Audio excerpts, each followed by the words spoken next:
Tonight at 10, jobs and prosperity must come first in any Brexit deal. The Chancellor spells out his priorities.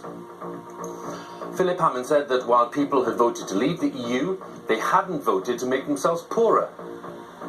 The Bank of England echoed the Chancellor's remarks, which are seen as a signal that he wants a change of emphasis in the Brexit process.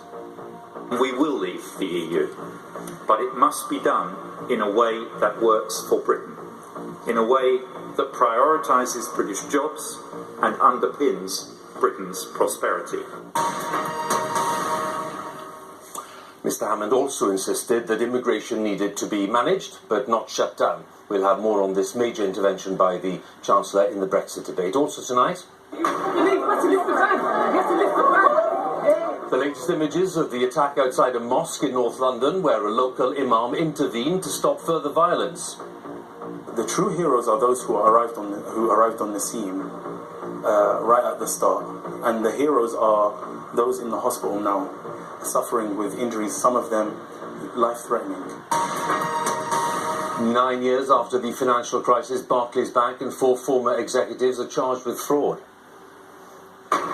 Britain is facing its longest heatwave since 1995, and if it lasts until Friday, the longest since 1976. And he does it with an ace. What a win! What a win! And at Queen's, the shock defeat in the first round for Andy Murray, losing in straight sets. And coming up in Sports Day on BBC News, it's not all bad news for British tennis as Joanna Konta books her place in the last 16 at the Egon Classic in Birmingham.